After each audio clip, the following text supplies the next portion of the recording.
People have all kinds of curiosity about the challenges within the game of Survivor, the contests. Those challenges are places during which contestants can expend enormous amounts of energy. Some participants are more physical than others. Some are more fit than others. The challenges are challenging by nature. They're intentionally that way for dramatic effect. Who might get hurt? What team's going to win? How much of a battle is this going to be? Brains and brawn, the puzzles, the weighty items that have to be moved around, the time during which you're underwater trying to hold your breath. There are all kinds of things that take a real physical toll on players. But I have to emphasize that challenges aren't the key to winning the game of Survivor. And players whose focus is on winning challenges often lose sight of what is most important. So for example, you might expend no energy, like Sandra, and sit out as many challenges as possible. Or you may participate in the challenge to be unnoticed and be effective without being the person responsible for everyone losing, because that's not a good place to be either.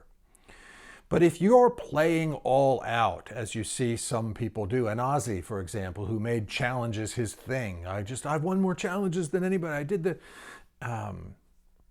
the amount of energy expended on getting those wins is evidence of a lack of energy that is likely being applied to what aspects of the game are more important with respect to getting to the end. Winning challenges is not necessarily the best way to get you to the end. And in fact, particularly after a merge, if you are the one winning challenges, the target is much bigger on you. And I know the physical folk would say, so then I just have to keep winning them. But the challenges are designed so that, in fact, one person is not likely to win them all. Those smaller in stature, lighter, are certainly able to do better on those challenges that have you standing on a perch for hours sometimes, and who's going to be the last one standing. You know, a heavier guy with a lot of muscle to try and hold up for all those long periods of time is never going to do as well as a petite female. It's just not physically likely that heavier person is going to do better than the lighter one. It's not always guaranteed, but that's part of it. So my point about challenges is just that I enjoy them. Most viewers enjoy them. They are an integral part of Survivor, the experience. They're bonding, particularly for teams.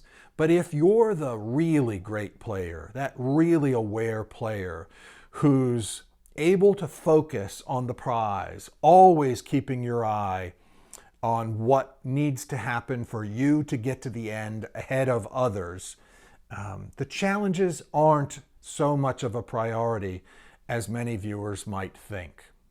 They're fun, as I said, they're great, and they do help at times if you win immunity. But if you're winning immunity regularly, if you're winning challenges regularly, that could be more of a deficit than to have never won any. I won season 1 only having won one challenge, that fire building challenge. And it was a great feeling.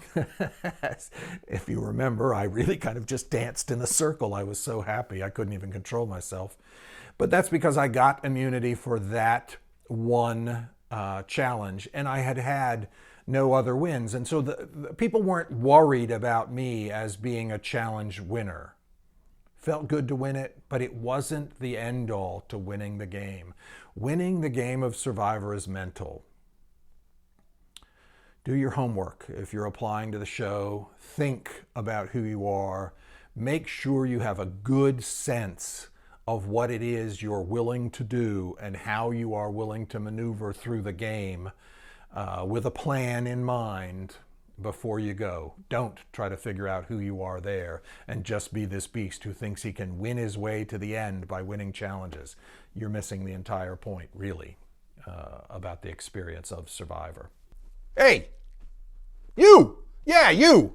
Watching the video, you thought it was over. No, you got a job to do. Click the like button and subscribe right below. Come on, get on it now! And feel free to comment. Go ahead, tell me how arrogant I am. Tell me how much you can't stand this or that. I'll listen.